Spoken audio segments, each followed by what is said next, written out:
Hola muchachos, ¿cómo están? Qué gusto saludarles. Le puse como título a esta breve reflexión: idolatría, rompiendo los mitos. Partamos de un hecho. La Biblia es muy clara en el sentido de enfatizar que sí, efectivamente, la idolatría es un tema que a Dios le desagrada en sobremanera. Es decir, ahí no podemos ocultarlo, no podemos decirlo, etcétera.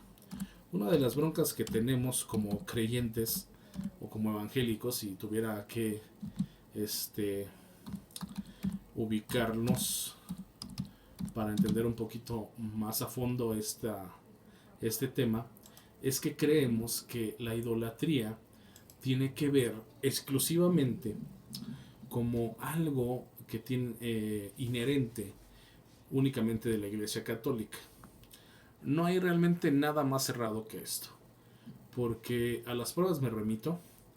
Hay muchas veces mucha más idolatría en un contexto evangélico, un contexto cristiano, que en un contexto católico, que es donde lamentable y tristemente ubico muchísimo antagonismo todavía entre los creyentes o los cristianos evangélicos, entiéndase, y los que son de otra creencia, en este caso la iglesia popular, la iglesia oficial, la iglesia católica, por así decirlo, ¿no? Hace unos días recibí la llamada de una persona que no tengo el gusto de conocer físicamente, o sea, en persona, y él bueno, llegó su teléfono, mi teléfono, perdón, a mis manos, se lo pasaron, ha estado viendo algunos de estos videos, y él es un católico convencido, un católico fiel, un católico cierto, estudiado, etcétera, lo cual me resulta muy respetable. De repente tenemos que olvidar, como si tuviéramos un pleito casado con ellos, y tendríamos que ubicar perfectamente que el contexto de idolatría no es exclusivo de la Iglesia Católica. Es decir, hay más idolatría, insisto, muchas veces en contextos evangélicos que en contextos católicos. ¿Y a qué voy?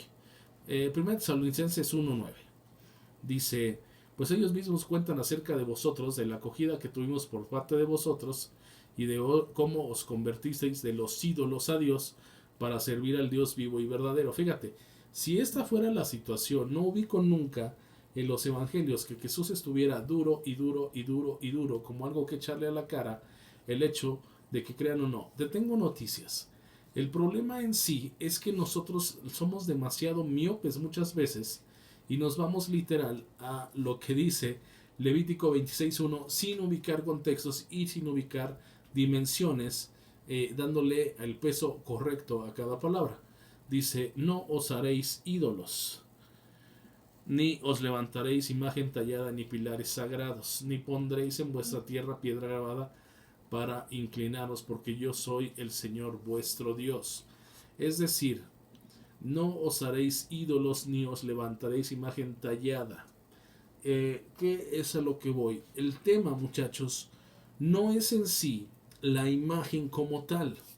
El problema radica en la idolatría, tomando como definición el contexto de esta palabra, que viene del griego eidolatres, y dice de quien adora ídolos o quien ama apasionada o excesivamente a una persona o cosa.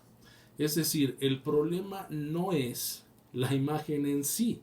Uno podría contemplar una imagen, uno podría admirar una imagen. Hay imágenes históricamente bellísimas, hay iglesias católicas padrísimas por dentro, con una infraestructura tremenda e increíble. El problema no es ese.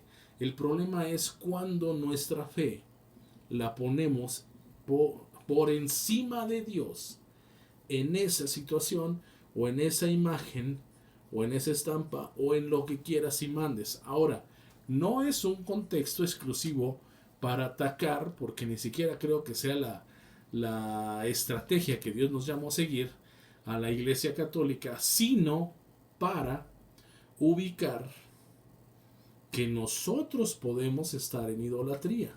Si tomamos la definición de quien ama apasionada o excesivamente a una persona o cosa, ¿cuántos padres hay que no idolatran a sus hijos? Que ponen las decisiones de los hijos por encima de lo que Dios dice. ¿Cuántos hijos no hay a la inversa que idolatran a los padres? ¿Cuántos líderes o siervos no hay por encima de que idolatran su visión o su ministerio, perdón, por encima de lo que Dios es incluso en sus vidas? ¿Cuántos idolatramos o idolatran al profeta de moda, al ministro de moda, a la visión de moda, al ungido de moda? Ojo, una cosa es honrar, respetar, otra idolatrar. La idolatría, muchachos, es un tema serio porque la Biblia enseña que Dios abomina y uno se vuelve enemigo de Dios, de un Dios celoso, cuando se cae en esto. Tengamos cuidado. La idolatría no es exclusiva de una iglesia en particular. Examinemos nuestro corazón para saber si no hay algo o alguien que ocupe el lugar de Dios y tengamos que arrancarlo, porque Dios es un Dios celoso. Que Dios te bendiga. Nos vemos.